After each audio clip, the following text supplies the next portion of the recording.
Hello guys, నా పేరు విజయ్. ఈరోజు పార్ట్ 4 ఆర్గానిజం పాపులేషన్ గురించి మాట్లాడదాం. సో ఈరోజుతో లెసన్ అయిపోతుంది. సో లాస్ట్ క్లాస్లో మనము కాంపిటీషన్ వరకు మాట్లాడాం. ఇప్పుడు పారాసైటిజం, ప్రిడేజం అండ్ మ్యూచువలిజం గురించి మాట్లాడితే లెసన్ అయిపోతుంది. సో స్టార్ట్ చేసే ముందు సబ్స్క్రైబ్ చేయండి. అందరు చూస్తున్నారు కానీ సబ్స్క్రైబ్ ఒక్కరు చేయడం. మీరు సబ్స్క్రైబ్ చేసుకుంటేనే వీడియో రికమెండ్ చేస్తారు, యూట్యూబ్ వీడియోని రికమెండ్ చేస్తారు వేరే వాళ్ళకి చూడండి. ఓకేనా? సో స్టార్ట్ చేద్దాం. చూడండి, పారాసైటిజం. పారాసైటిజం మనం ఎలా కన్సిడర్ చేస్తామంటే that the parasitic mode of life ensure free loading and meals. It is not surprised that parasitism has evolved so many taxonomical groups from plants and higher vertebrates. Many parasitic has evolved to be host specific. They can parasitic only a single species of food in such a way that both host and parasitic co-evolve. So ఇప్పుడు వచ్చేసాం అంటే parasite గురించి వచ్చామంటే, parasite మన body అంటే humans bodies అంటే నేను humans అని చెప్పాను, హోస్ట్ బాడీస్ గురించి చెప్తున్నా. సో ఇప్పుడు ఈ పారాసైట్ అనేది ఎప్పుడైతే హోస్ట్ బాడీకి అటాచ్ అయిందో, అట్ ఎనీ కాస్ట్ పారాసైట్ అనేది needs to live it's successful life. So అది ఏదైనా చేసి హోస్ట్ ఆర్గానిజంలో సక్సెస్ఫుల్గా దాని లైఫ్ని సాగించాలన్నమాట. సో దీనికోసం ఈ పారాసైట్ ఏది చేయడానికైనా వెనకాడదాం అనమాట. సో ఇందులో ఈ టైప్లో అంటే ఈ ఎవల్యూషన్ టైంలో పారాసైట్ అనేది ఒక్కొక్క స్పెసిఫిక్ హోస్ట్కి మాత్రమే అంటే ఇప్పుడు ఒక్కొక్క స్పెసిఫిక్ హోస్ట్ మాత్రమే ఎంచుకొని దానికి మాత్రమే నేను హోస్ట్గా అటాచ్ అవ్వాలి, అలా మారుతుందన్నమాట. అంటే ఇప్పుడు ఎవాల్వ్ అవుతుంది అనమాట. ఒకటి ఫర్ ఎగ్జాంపుల్ చెప్తా చూడండి, ఇందులోనే ఉంది. లివర్ ఫ్లూక్ అనేది ఒక అంటే మీరు అనిమల్ కింగ్డమ్ చదివింటే లివర్ ఫ్లూక్ అనేది ఫ్యాసికోలా అని అర్థమవుతుంది. సో ఫ్యాసికోలా అంటే లివర్ ఫ్లూక్ అంటే ఏంటంటే ట్రెమటోడ్ పారాసైట్. ఈ పారాసైట్ని హోస్ట్ అంటే ఖచ్చితంగా హోస్ట్ స్పెసిఫిక్గా ఉంది. ఇందులో రెండు హోస్ట్ ఉంటాయి అన్నమాట. ఫస్ట్ స్నేయిల్కి అటాచ్ అవుతుంది, స్నేయిల్ నుంచి ఫిష్ అటాచ్ అవుతుంది. ఫిష్ మనం తినడం వల్ల మనకి ఆ డిసీజ్ వస్తుంది అనమాట. సో అర్థమవుతుందా మీకు ఎలా అది ప్లాన్ చేసుకుంటుందో మన బాడీలోకి రావడానికి, పోస్ట్ ఆర్గానిజంలో ఎలాగైనా సక్సెస్ఫుల్ లైఫ్ లీడ్ చేయడానికి అది ఏమైనా చేస్తుంది. సో అది ఏమేమి చేసింది అంటే ఒకసారి చూద్దాం. చూడు, to live successful life in the host species, so it reduce some of the organs of its own. So ఎలాంటివి అంటే అది మనం నైట్ టైమ్స్ ఇప్పుడు మీకు తెలిసిందే ఉక్రెయినియా లేకుంటే మోదకాలు అని. సో ఇలాంటి డిసీజ్ వచ్చినప్పుడు దురదగా ఇప్పుడు పారాసైట్ బయటకు వచ్చిందనుకోండి, సో దానికి మనకి ఇచ్చింగ్ అనిపిస్తుంది అని చెప్పి గోర్లతో ఏం చేస్తాం, గీకేస్తాం. సో గీకినప్పుడు ఏమవుతుంది, మన కాలని అలా స్క్రాచ్ చేసినప్పుడు దానికి సెన్స్ రావటం వల్ల అవి లోపలికి వెళ్ళిపోతాయి. అంటే ఆ పారాసైట్ బయటకు వచ్చి ఊపిరి పీల్చుకోవడం కానీ అలాంటివి ఏం చేయలేదు. సో అది దాని సెన్సెస్ అంటే మనం స్క్రాచ్ చేసిన దానికి సెన్స్ తెలియలేదు అనుకోండి, అది పైనే ఉంటుందిగా. సో అందుకని చెప్పి అది దాని సెన్సరీ ఆర్గాన్ని రెడ్యూస్ చేసుకుంది. దాంతో ఆగిందా. ఇట్ హ్యావ్ సక్కర్స్, ఎందుకంటే మన బాడీ నుంచి డైరెక్ట్ న్యూట్రిషన్స్ తీసుకోవడానికి దానికి సక్కర్స్ కావాలి. హై రిప్రొడక్టివ్ కెపాసిటీ, మన బాడీని టేక్ ఓవర్ చేయడానికి అది దానికి ఎక్కువ రిప్రొడక్టివ్ కెపాసిటీ ఉంటుంది కాబట్టి more number of of springs produce చేసి మన బాడీని డ్యామేజ్ చేయగలదు అనమాట. సో ఆ రకంగా పారాసైట్ అనేది మన బాడీని ఆక్యుపై చేస్తుంది. ఇప్పటికి పారాసైటిక్ మూవీస్ చాలానే చూసింటారు కాబట్టి మీకు అర్థమవుతుంది. కొరియన్ అలా వివరం చూసే వాళ్ళకైతే ఈజీగా అర్థమవుతుంది. సో ఈ పారాసైట్స్ అనేవి involve 1 or 2 intermediate host or vectors to facilitate parasitization of its primary host. So examples చూసినట్టయితే లివర్ ఫ్లూ కిందాక చెప్పినట్టే 2 హోస్ట్ని ఎంచుకుంటుంది. ఒకటి స్నేయిల్ని, ఇంకోటి ఫిష్ని. ఓకే, మలేరియా కూడా అంతే. ఫస్ట్ మస్కిటోస్ నుంచి హ్యూమన్స్కి. సో 2 లైఫ్కి ఇవి 2 అంటే ఇప్పుడు మస్కిటో మన తర్వాత హ్యూమన్స్ అనేవి ఈ వెక్టార్స్‌కి యాక్ట్ చేసినప్పుడు ఏమైతదంటే, ఇవి మధ్యలో ఉన్న ఇంటర్మీడియేట్ ఇప్పుడు ఒకటి మా మస్కిటో పోయిందనుకోండి, దాని లైఫ్ సైకిల్ కంప్లీట్ అయినట్టు కాదు. సో, సో, లివర్ ఫ్లూక్‌లో గూడా అంతే. స్నేల్ లేదనుకోండి, దాని లైఫ్ సైకిల్ కంప్లీట్ అయినట్టు కాదు. సో, లైఫ్ సైకిల్ కంప్లీట్ అవ్వాలంటే స్నేయిలు, ఫిష్, లివర్ ఫ్లూక్‌కి ఖచ్చితంగా ఉండాలని జెప్తున్నా. ఓకే. ఇప్పుడు మా బాడీలోకి ఎప్పుడైతే పారాసైటికొచ్చిందో, ఒక డిసీజ్‌ని ప్రొడ్యూస్ చేసిందో, ఇట్ రిడ్యూసెస్ అవర్ చూడండి నేనేం చెప్తున్నా, మన పారాసైటిక్ వచ్చి మన బాడీలో ఉన్న గ్రోత్‌ని, రిప్రొడక్షన్‌ని తగ్గిస్తదనమాట. సో, దానివల్ల ఏమైతది పాపులేషన్ డెన్సిటీ అనేది తగ్గుతుంది. They render the host more vulnerable to predate may make its physically weak. ఇప్పుడు మన బాడీలో ఉన్న ఆర్గాన్స్‌ని మొత్తం ఆక్యుపై చేసినందుకు మనం ఫిజికల్‌గా వీక్ అయిపోతాం. ఎందుకు? ఆర్గాన్స్ సరిగ్గా పని చేయకపోవడం వల్ల వీక్ అయితాం. ఆ వీక్ టైమ్స్‌లో ఇవి మోర్ యాక్టివ్‌గా పనిచేస్తాయన్నమాట. ఓకే. ఇప్పుడు పారాసైట్స్ అనేవి 2 టైప్స్ ఉంటాయి. ఒకటి బయట అటాచ్ అయ్యేది. సో, దాన్ని ఎక్టో పారాసైట్ అంటారు. ఇంకోటి లోపల అటాచ్ అయ్యేది. దాన్ని ఎండో పారాసైట్ అంటారు. సో, మనకి బయటున్న పారాసైట్స్ ఏంటంటే ఎగ్జాంపుల్స్ ఇచ్చారు. హ్యూమన్స్‌లో లైస్ పేన్‌లంటారుగా ఓకే. డాగ్స్‌లో కూడా పేన్ లాంటివుంటాయి. కానీ మన దానికి టికిల్స్ అని పేరిచ్చారు. ఓకే. ఫైన్. ఇంకా ప్లాంట్స్‌లో చూసినట్టయితే కస్కుటా ప్లాంట్. సో, ఈ cuscuta plant commonly found growing on hedge plants. ఈ కస్కుటా అనేది హెడ్జ్ ప్లాంట్ మీద గ్రో అవుతుంది. సో, ఈ టైంలో ఈ కస్కుటా అనేది పారాసైటిక్‌గా యాక్ట్ చేసి it reduces some of its chlorophyll and leaves reduce చేసుకొని ఏదైతే హెడ్జ్ ప్లాంట్‌లో ఫోటోసింథసిస్, క్లోరోఫిల్, లీవ్స్ ఏవైతే పనులు చేస్తాయో అందులో నుంచి హెడ్జ్ ప్లాంట్‌లో జరిగేవన్నీ కస్కుటా లాగేసుకుంటుందన్నమాట. అర్థమైతుందా? So, cuscuta is acting as a parasite. Okay. Next. So, ఇప్పుడు మనం మాట్లాడామనుకోండి. The female mosquito is not considered as parasitic although it needs our blood for reproduction. ఇప్పుడు మస్కిటో ఉంది గదా! మనల్ని కుట్టి మన మలేరియాని కాజ్ చేస్తుంది అంటే ఫీమేల్ మస్కిటోనే కుట్టేది. ఫీమేల్ మస్కిటో కుట్టడం వల్లే మనకి మలేరియా వస్తుంది. మెయిల్స్ కాదు కుట్టేది ఫీమేల్స్. సో, ఇప్పుడు ఈ ఫీమేల్ అనేది not a parasitic but it is called as vector అని చెప్పొచ్చు మనం. ఓకేనా? ఓకే. ఇప్పుడు మన ఔట్ సైడ్ గురించి మాట్లాడినాం. సో, ఎండో పారాసైట్ గూడా ఉంటాయి. సో, లోపల మన బాడీలో జరుగుతుంటాయి గదా! సో, మన బాడీలో ఎక్కడెక్కడ ఉంటాయంటే liver, kidney, lungs, red blood cells మన బాడీలో ఎక్కడ మాయిశ్చర్‌గా గాని ఎక్కడైనా ఉంటే ఈజీగా గ్రో అయితాయన్నమాట. Life cycle of endoparasites are more complex because they are extremely specialization. Their morphological and anatomical features generally simple. So, ఇక్కడ చూసినట్టయితే మన బాడీ లోపల బతకాలి గాబట్టి చాలా వరకు దాని ఆర్గన్స్‌ని రెడ్యూస్ చేసుకోవడం వల్ల సింపుల్‌గా కనపడుతుంది. కానీ దాని బిహేవియర్ అనేది కాంప్లెక్స్‌గా అప్‌డేట్‌గా చూపిస్తుందనమాట. సో, దీనికి ఇంకో ఎగ్జాంపుల్ ఏంటి? ఆహ్, పా పారాసైటిజం అంటే బ్రూడ్ పారాసైట్. అసలు బ్రూడింగ్ అంటే ఏంటంటే మీరు ఆల్రెడీ 'స్నేహితుడు' సినిమా తెలుగు 'స్నేహితుడు' సినిమాలో ఆహ్, ప్రొఫెసర్ కాకి గుడ్లన్నీ ఫస్ట్ కోయిలని తీసుకొనొచ్చి కాకొచ్చి ఏం చేస్తది? గుడ్లను తీసి కింద పడతది. అది వినే ఉంటారు కదా! So, same thing. So, brood parasitism అనేది సో, అదే దాన్నే బ్రూడ్ పారాసిటం అంటారు.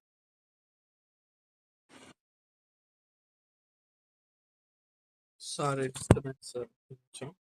సో, ఇప్పుడు బ్రూడ్ పారాసైట్ గురించి చూద్దాం. మనకి కోయల్ అండ్ క్రో గురించి తెలిసింది. సో, క్రో ఎప్పుడు నెస్ట్‌లో అంటే తన యొక్క నెస్ట్ ప్రిపేర్ చేసుకొని తన నెస్ట్‌లో ఎగ్స్ పెట్టదు. ఎప్పుడు కోయల్ నెస్ట్ దగ్గరికెళ్ళి కోయల్ లేనప్పుడు ఎగ్స్ లేసేసి ఎళ్ళిపోతదనమాట. సో, ఇప్పుడు మనకో డౌట్ రావచ్చు. ఈ కోయల రికగ్నైజ్ చేయదా క్రో గుడ్లు పెట్టింది అంటే రికగ్నైజ్ చేయలేదు. ఎందుకంటే అది ఎగ్జాక్ట్‌గా సిమిలర్‌గా ఎంత సైజ్‌లో ఉంటది, ఏ కలర్‌లో ఉంటది అని ఎలా అంటే క్రో యొక్క ఎగ్ గాని, కుక్కు యొక్క ఎగ్ గాని సిమిలర్‌గా డిట్టు దిగిపోయుంటాయన్నమాట. సో, దాన్ని బట్టి కోయల్ అనేది కూడా ఎగ్‌ని కనిపెట్టలేదు. క్రో ఎగ్ ఇది అని. సో, ఎప్పుడైతే ఇవి హ్యాచ్ అయ్యి బయటికొస్తాయో అప్పుడు కోయల్ కనిపెట్టి క్రోస్‌ని బయట పంపించేస్తదన్నమాట. సో, అర్థమైందా మీకి? సో, ఇది బ్రూట్ పారాడిజం ఇది చదువుకోండి. సో, మాక్సిమం నేను ఇప్పుడు ఇది దీని పారాసైట్స్ గురించి మళ్ళా ఒకసారి బ్రీఫ్‌గా ఇస్తాను. కానీ బ్రూట్ పారాసైటిజం గురించి మీరు ఒకసారి చదువుకోండి. ఎందుకంటే జస్ట్ నోట్‌తో చెప్పేసా. ఎందుకంటే ఈజీగా అర్థమైతది. జస్ట్ అర్థమయ్యేది అర్థం కానిది ఒకటి చెప్తా. అర్థమయ్యేది మీరే చదివేసుకోండి. సో, ఇప్పుడు పారాసైటిజం అనేది పోస్ట్‌లో లీవ్ అవ్వాలంటే సక్సెస్‌ఫుల్ లైఫ్ లీడ్ చేయడానికి అది ఏమన్నా చేస్తదని తెలుసు. ఓకే. ఏమేం చేయగలదు అంటే అది దాని యొక్క సెన్స్ ఆర్గన్స్‌ని లాస్ చేసుకుంటది అని అర్థమైంది. సో, దానికి సక్కర్స్ ఉంటాయి. ఎందుకంటే డైరెక్ట్‌గా అబ్జర్వ్ చేసుకోవడానికి మన న్యూట్రిషన్స్‌ని. హ్మ్. ఇంకా ఇది 2 2 లైఫ్ సైకిల్స్ అంటే 2 పోస్ట్‌ని ఎంచుకుంటది. ఎందుకంటే దాని లైఫ్ సైకిల్‌ని కంప్లీట్ చేయడం కోసం. ఇందులో ఒక్కటి లేకోకున్నా దాని లైఫ్ సైకిల్ అనేది కంప్లీట్ కాదు. దానికి ఎగ్జాంపుల్ ఏంటంటే లివర్ ఫ్లోక్ దాన్ని ఫాసికోల్ అంటారు. టర్మెటోడ్ పారాసైట్. సో, దాని పోస్ట్ ఏంటంటే స్నేయిల్, ఫిష్. ఓకే. ఫైన్. ఇప్పుడు మలేరియా గురించి వచ్చామనుకోండి. మలేరియాలో పారాసైట్ అది మలేరియా అనేది పారాసైట్. దానికి వెక్టర్స్ ఏది కావాలంటే మస్కిటో కావాలి అండ్ హ్యూమన్స్ కావాలి. ఇందుట్లో ఏ ఒక్కటి లేకపోయినా దాని లైఫ్ సైకిల్ కంప్లీట్ కాదు. ఓకే. నెక్స్ట్ ఇప్పుడు మనము ఈ పారాసైట్స్ అనేవి 2 టైప్స్ ఉంటాయి. ఒకటి ఎక్స్టర్నల్, ఇంకోటి ఇంటర్నల్. బయట కనిపించేదంతా ఎక్టో పారాసైట్. లోపల ఉండేది ఎండో పారాసైట్. బయట ఉండేవి ఎగ్జాంపుల్స్ ఏంటి? అంటే ఎక్టో పారాసైట్ ఎగ్జాంపుల్స్ ఏంటంటే లైసెస్ మన పేర్లు హ్యూమన్స్‌లో ఉండేవి. Ticks and dogs and cactus and hedge plant. Cactus ఏం చేస్తదంటే it reduces leaves and chlorophyll దాన్ని బట్టి దానికి ఫోటోసిన్థసిస్ జరగదు కాబట్టి హెడ్జ్ ప్లాంట్‌లో ఉన్న ఫోటోసిన్థసిస్ దానికి కావాల్సినవన్నీ హెడ్జ్ ప్లాంట్‌లో దొరుకుతాయి కాబట్టి కస్కుట దాని మీద డిపెండ్ అయ్యి హెడ్జ్ ప్లాంట్ నుంచి కావాల్సిన ఫోటోసిన్థసిస్ నుంచి వచ్చిన ప్రొడక్ట్స్‌ని తీసుకుంటదనమాట. ఓకే. నెక్స్ట్ పారాసైట్ అనేది ఆహ్, లోపల అంటే దట్ మీన్స్ బయట ఉండేవి చాలా సింపుల్‌గా ఉంటాయన్నమాట. అన్ని ఆర్గాన్స్‌తో దాని స్ట్రక్చర్ అనేవి కాంప్లెక్స్‌గా ఉంటాయి. When we see endoparasitic ఈ మార్ఫాలజీ, అనాటమీ అనేది చాలా సింపుల్‌గా ఉంటాయి. ఎందుకంటే అవి రెడ్యూస్ చేసుకుంటున్నాయి. కొన్ని కొన్ని ఆర్గాన్స్ రెడ్యూస్ చేసుకుంటాయి. దాని డైజెషన్ తగ్గించుకుంటుంది. సో, అలా ఆర్గాన్స్‌ని తగ్గించుకుంటుంది. చూడడానికి చాలా సింపుల్‌గా కనపడతాయి. కానీ వాళ్ళ బిహేవియర్ కాంప్లెక్స్‌గా చేస్తారన్నమాట. More complex. సో, ఈ లోపల ఎక్కడెక్కడ ఉంటాయంటే levers, kidney, lungs, red blood cells అక్కడ లోపల ఉండే మన బాడీ ఆర్గన్స్ లోపల ఉండేదాన్ని ఎండో పారాసైట్ అంటాం. ఎండో పారాసైట్ లోపలొచ్చి మన డిసీజ్ కాజ్ చేస్తుంది. సో, ఈ డిసీజ్ కాజ్ చేయడం వల్ల మనం ఫిజికల్‌గా వీక్ అయితాం. మన రిప్రొడక్టివ్ కెపాసిటీ అనేది తగ్గుతుంది. కానీ ఆహ్, పారాసైట్‌కి రిప్రొడక్టివ్ కెపాసిటీ ఎక్కువ. కాబట్టే మన బాడీని ఆక్యుపై చేసుకోగలుగుతుంది. సో, ఇంగ బ్రూట్ పారాసైటిజంకొస్తే కోయిల్ కుక్కు. ఇప్పుడు క్రో వచ్చి కుక్కుల నెస్ట్‌లో ఎగ్స్ లే చేయడం వల్ల ఎగ్స్ లే చేస్తది. సో, ఆ హ్యాచ్ అయిన తర్వాత కుక్కుకి అర్థమైతది. ఇవి నా నా ఎగ్స్ కాదు అని చెప్పి సో, దాన్ని బయటికి పంపించేస్తది. సో, ఈ టైంలో క్రో అనేది ఎగ్జాక్ట్ సిమిలర్ ఎగ్స్ అనేవి కుక్కు ఎగ్స్‌కి మ్యాచ్ అయ్యేలా ఎగ్జాక్ట్‌గా ఎవాల్వ్ అయినాయి. సో, దీన్ని బ్రూట్ పారాసిటిజం అంటారు. నెక్స్ట్ మనం దీనికొచ్చేసనుకో కమెన్షియలిజం. సో, ఇది చాలా చాలా ఈజీ. కమెన్షియలిజము, మ్యూచువలిజము ఇవన్నీ జస్ట్ ఆడుతూ పాడుతూ నేర్చుకోవచ్చనమాట. బాగా ఇంట్రెస్టింగ్ ఉంటది. సో, కమెన్షియలిజం అంటే మనకు తెలిసిందే. ఫస్ట్ ఫస్ట్ మనం ఆ టేబుల్‌లో నుంచి ఏం నేర్చుకున్నాం కమెన్షియలిజం అంటే ఫస్ట్ వన్ ఏం నేర్చుకున్నామంటే బె ఒక స్పీసీస్ బెనిఫిట్ అవుతది. ఇంకో species neither harmed not benefited. That means న్యూట్రల్‌లో ఉంటది. ఒక స్పీసీస్ మాత్రమే బెనిఫిట్ ఉంటది. రెండో దానికి ఏ దానికి అంటే పట్టింపు కూడా ఉండదనమాట. న్యూట్రల్‌లో ఉంటది. సో, అలాంటి దానికి ఎగ్జాంపుల్స్ ఏంటి అంటే మ్యాంగో ట్రీ మీద ఆర్చిడ్ గ్రో అవుతది. ఆర్చిడ్స్ అన్ని రకాల ఆర్చిడ్స్ కాదు. ఒక స్పెసిఫిక్ ఆర్చిడ్ దాన్ని ఎపిఫైటిస్ అంటారు. So, epiphytes orchid was growing on mango tree మీద బ్రాంచెస్ మీద గ్రో అవుతుంది. సో, అలా బ్రాంచ్ మీద ఉండడం వల్ల బనానాకేమైనా నష్టమా? అదే సారీ ఈ మ్యాంగో ట్రీకేమైనా నష్టం అంటే ఏం నష్టం లేదు. సో, ఉండు అని చెప్పి ఇస్తుందనమాట. ఓకే. నెక్స్ట్ వేల్స్ మీద అంటే ఇప్పుడు వేల్స్ మీద మనం బారానికల్స్ అని చెప్పాం. బారానికల్స్ ముందుకు మూవ్ అవ్వలేవు క్విక్‌గా. సో, వేల్స్ మీద అటాచ్ అయినప్పుడు సో, వేల్స్ అనేవి ట్ర ట్రావెల్ అయినప్పుడు ఎక్కడ కావాలో అక్కడ బారానికల్స్ అనేవి ఊడిపోతాయన్నమాట. వేల్‌కి దీనివల్ల ఏమైనా బెనిఫిట్ ఉందా అంటే ఏం లేదు. దీనివల్ల ఏమైనా హార్మ్ ఉందంటే హార్మ్ కూడా ఏం లేదు. జస్ట్ బనాకల్స్ అటాచ్ అయ్యి ఉంటాయి. ఓకే. నెక్స్ట్ క్యాటిల్స్ ఎర్గ్డ్ ఇది ఇది ఇది ఇది ఇది కొంచెం ఇంపార్టెంట్. రూరల్ ఏరియాస్‌లో జరిగేది ఎక్కువ ఇదే. సో, ఇందులో ఏం జరుగుతుందంటే ఒక గ్రేజింగ్ క్యాటిల్ ఫుడ్ తినడం కోసం వచ్చినప్పుడు తన ఫూట్ ఉంటది కదా! ఫూట్ ఇలా మనం అడుగు పెట్టినప్పుడు నేల మెత్తగున్నప్పుడు తొక్కినప్పుడు దాంట్లో నుంచి కింద నుంచి పురుగులేమైనా వచ్చినప్పుడు క్యాక్టస్ పైనుండే క్యాక్టస్ ఎగ్రెట్ అనే బర్డ్స్ అనేవి ఏం చేస్తాయంటే ఆ పురుగుని తిని బతుకుతాయన్నమాట. నేచురల్‌గా అవి మొత్తం సాయిల్ అంతా జస్ట్ గోకి దాంట్లో ఉన్న అప్పుడు గోకినప్పుడు పైకొచ్చి అలా తినే అవకాశం లేదు కాబట్టి, ఈ గ్రేజింగ్ క్యాటిల్స్ మీద క్యాటిల్ ఎడ్జ్ అనేవి ఉండి, ఎప్పుడైతే క్యాటిల్స్ అడుగుపెట్టి సాయిల్‌లో నుంచి బయటికి లేపినప్పుడు, ఏమైనా పురుగులొచ్చినప్పుడు, ఆ పురుగుని తిని బతుకుతుంది. సో, దీనివల్ల క్యాటిల్స్‌కి ఏమన్నా ప్రయోజనం అంటే ఏం ప్రయోజనం లేదు. కానీ ఎడ్జ్‌కి మాత్రం ప్రయోజనం ఉంది. ఓకేనా? సో, ఇక్కడ క్యాటిల్స్ అనేది న్యూట్రల్. ఎగ్రెట్స్ అనే దానికి బెనిఫిషియల్ అనమాట. ఓకే. ఫైన్. సో, ఇప్పుడు ఇంకో ఎగ్జాంపుల్ చూసామనుకోండి. ఫిషెస్ ప్రొటెక్షన్ కోసము మీకు యానిమల్ కింగ్డమ్‌లో యానిమోన్ అంటే తెలుసు కదా! See anemone. దానికి టెంటికల్స్ ఉంటాయన్నమాట. ఇప్పుడు క్లోన్ ఫిష్ అనేది ఏదన్నా చంపడానికొచ్చింది, తినడానికొచ్చిందనుకో ప్రొటెక్షన్ కోసం సీ యానిమోన్ అంటే దాని దగ్గరికెళ్ళిందనుకోండి. దానికి సీ యానిమోన్‌కి టెంటికల్స్ ఉంటాయి. కదులుతా ఉంటాయన్నమాట. సో, ఇప్పుడు ఫిష్ దాని దగ్గరెళ్లి దాక్కునేది. ఏ ఫిష్ అంటే క్లోన్ ఫిష్. వేరేది అంటే పెద్ద ఫిష్ అంటే బిగ్ ఫిష్ వచ్చి దాన్ని చూసినప్పుడు అయ్యో! ఇది దాక్కున్న చోటు చూసి అయ్యో! ఇది నాకన్నా పెద్దదేదో వచ్చింది. నన్ను చంపేస్తదని భయంతో ఎళ్ళిపోతది. సో, యానిమల్‌కి ఏమైనా బెనిఫిట్ ఉందా అంటే బెనిఫిట్ లేదు. కానీ క్లోన్ ఫిష్‌కి బెనిఫిట్. అక్కడ దాక్కోవడం వల్ల దాన్ని ఎవరు తినలేరనమాట పెద్ద ఫిష్. భయపడి పారిపోతాయన్నమాట. సో, ప్రొటెక్షన్‌కి హెల్ప్ అయితదనమాట. సో, ఓవరాల్ కమెన్షియలిజం గురించి ఒకసారి మాట్లాడినామంటే దీంట్లో ఏమేముంటాయంటే, orchids growing and mango tree. Okay. Next blue whale మీద గ్రో అయ్యే బరానకల్స్ గానీ, ఓకే. నెక్స్ట్ గ్రేజింగ్ క్యాటిల్స్ మీద ఉండే క్యాటిల్ ఎగ్రెట్స్ గానీ, ah, clown fish sea animal దగ్గరికెళ్ళి ప్రొటెక్షన్ తీసుకోవడం గానీ, ఇవన్నీ examples of commensalism. Okay. Next మన మ్యూచువలిజంకొచ్చామనుకోండి, ఇందులో బోత్ ఆర్ బెనిఫిటెడ్. ఎందుకు? బోత్ ఆర్ పాజిటివే. సో, ఇందులో ఏంటంటే కోఎవాల్వ్ అనేది ఉంటదనమాట. ఒక స్పీసీస్ చచ్చిపోతే దాంతో రిలేట్ అయిన స్పీసీస్ చనిపోవడం గాని, అలా ఉంటదనమాట. ఒకటి ఎవాల్వ్ అయితే ఇంకోటి ఎవాల్వ్ అవ్వడం గాని. సో, ఇదంతా మ్యూచువలిజంకి ఒక బెస్ట్ ఎగ్జాంపుల్ అనమాట. So, okay. మనం వచ్చేద్దాం ఇప్పుడు mutualism. Both interacting species are beneficial. Okay. ఇప్పుడు లైకెన్స్‌కొచ్చేసాం. Lichens represent mutualism relationship between fungi and photosynthesis algae. Photosynthesis ఆల్గేని సైనోబాక్టీరియా అని కూడా అంటాం కాబట్టి సో, నో ప్రాబ్లమ్. ఫోటోసింథసిస్ అనే పేరులోనే ఉంది. Blue green algae. అంటే ఫోటోసింథసిస్‌ని ప్రిపేర్ చేయగలదు. ఫంగై ఏం చేయగలదు? దానికి హౌస్ లాంటిది ఇవ్వగలదనమాట. So, lichens are example of mutualism.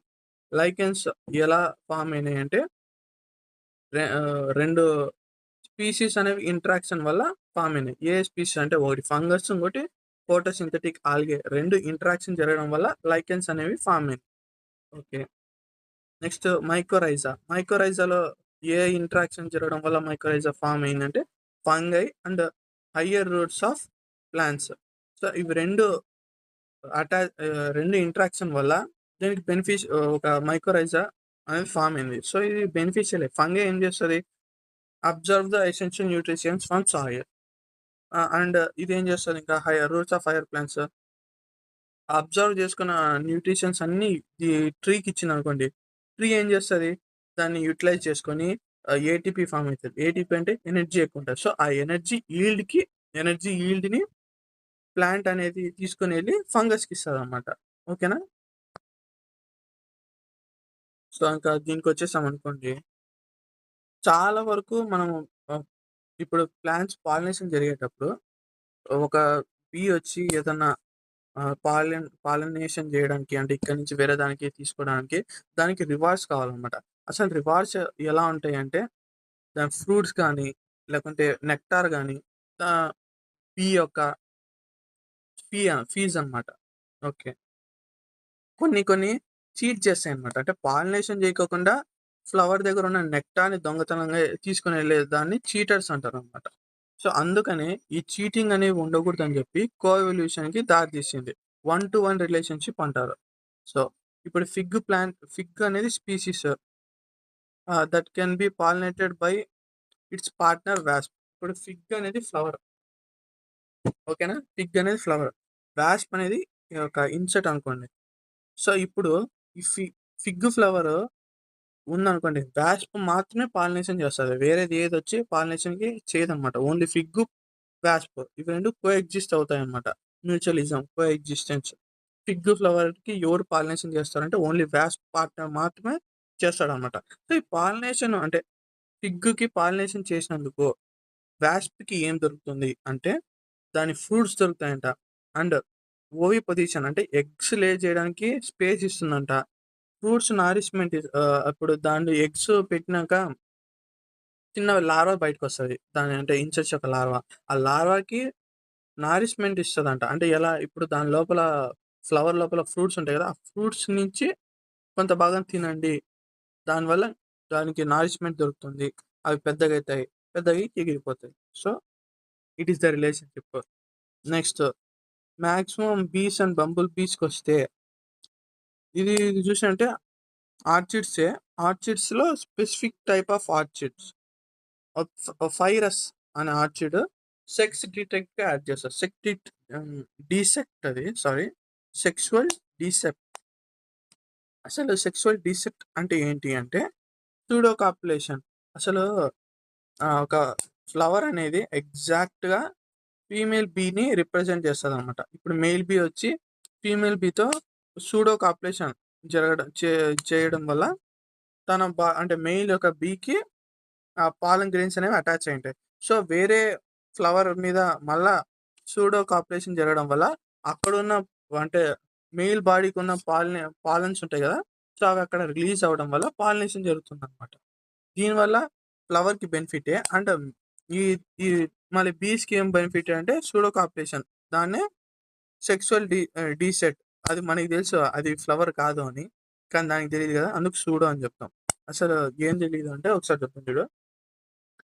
ఇది కనపడుతుందా? ఇక్కడ నేను చూపిస్తా చూడండి.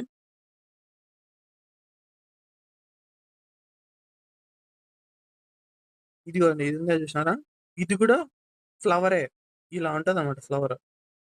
ఈ ఫ్లవర్‌లో ఇది ఉందా? ఈ 3 పెటల్స్ ఒకలా ఉండి, ఈ ఒక్క పెటల్ మాత్రం డిఫరెంట్ కలర్, డిఫరెంట్ షేప్‌తో ఉంటదన్నమాట. ఎగ్జాక్ట్‌గా ఫీమేల్ బీని రిప్రజెంట్ చేస్తదన్నమాట. సో, ఇప్పుడు మేల్ బీ వచ్చినప్పుడు ఇలా, అయ్యో! ఇక్కడ ఫీమేల్ బీ ఉందని చెప్పి కాపులేషన్ జరుగుతుందన్నమాట. ఈ కాపులేషన్ జరుగుతుందని చెప్పి ఇది సూడో కాపులేషన్ మనకు తెలుసు. కానీ ఈ బీకనేది కాపులేషన్ సూడో అనేది దానికి తెలీదనమాట. ఎందుకంటే ఎగ్జాక్ట్ ఫీమేల్ ఎలా ఉందో సేమ్ స్ట్రక్చర్, సేమ్ కలర్‌లో కనపడడం వల్ల అది కన్‌ఫ్యూజ్ అవుతదనమాట. So, okay. ఇవి 2 కోఎవాల్వ్ అయితాయి. ఇప్పుడు పాపులేషన్‌లో ఈ ఇది ఉంది చూసారా? ఏంటి ఫ్లవర్. ఈ ఫ్లవర్ అనేది సారీ. ఇప్పుడు బీ ఉంది కదా! ఫీమేల్ బీ కలర్‌లో ఏమైనా చేంజ్ అయిందనుకోండి, ఈ ఆర్చిడ్ ఫ్లవర్ ఉంది గదా! ఆర్చిడ్ ఫ్లవర్ గూడా సేమ్ ఫీమేల్ బీ ఏ కలర్‌లో వచ్చిందో ఆ కలర్‌కి ఎవాల్వ్ అవ్వాల్సిందే.